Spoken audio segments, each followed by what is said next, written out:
Tonight, Donald Trump is claiming he had, quote, every right to interfere in the 2020 election. That bold admission coming even as he faces an updated indictment in the January 6th case. Here's what he told Fox. It's so crazy that my poll numbers go up. Whoever heard you get indicted for interfering with a presidential election where you have every right to do it? You get indicted and your poll numbers go up.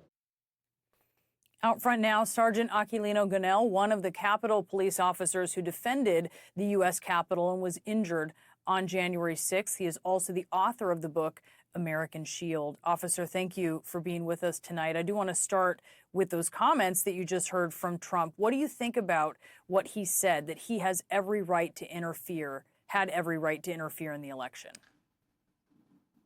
It's a confession. That's what it is. I mean, and he thinks he's entitled to do what he did, overthrow the will of the people. And that's very unfortunate. I hope Jack Smith is listening. There's a critical hearing, speaking of, just days from now in Trump's January 6th case, in the federal case. And the indictment has been reworked by Smith to reflect some of the limitations of that Supreme Court immunity decision. Do you think that Trump will ultimately be held accountable for election interference? That is my hope. I mean, if it wasn't because of what he did on January 6th with his action or inaction when the mob was attacking us, the Capitol Police and the Capitol, on his behalf, I wouldn't have lost my career. And I hope that he, after going through the judicial process, if found guilty, then he should be held accountable. The right to a speedy trial is a right of the defendant. It's obviously not one that happens in the interest of the public, for instance. So this is a right that favors Trump.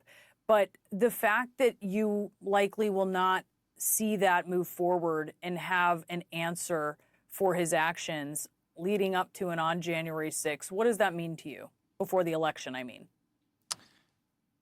I mean, I'm still hopeful that it will happen. I mean, the disappointing thing has been that it has taken almost 4 years or 3 years and a half for this indictment to come through. I think that if it wasn't because of the expectation that he will be indicted, I don't think he will be running for president. That's the only reason why he became a candidate, to stay out of jail. In my opinion, I think that, he should have been expedited a long time ago through the system. Do you think people have forgotten about what happened on January 6th and the lead up to it? Do you think it's factoring into their decisions as they consider how they're going to vote?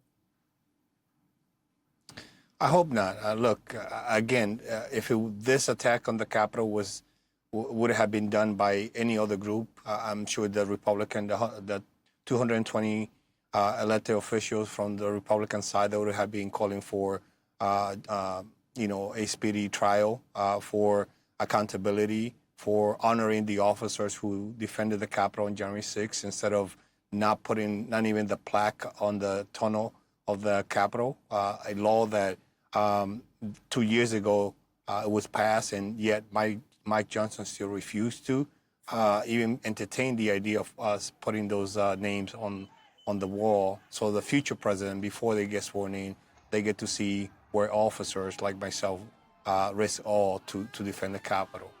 I want to ask you about a fundraiser for January 6 rioters. It was scheduled to be held at Trump's Bedminster Golf Club. It's postponed till after the election. It was billed as the J6 Awards Gala. Trump was invited to speak. Last we heard, he was not. But this is his golf club hosting these folks. How do you feel about that? And if he does ultimately attend after the election, what does it say to you?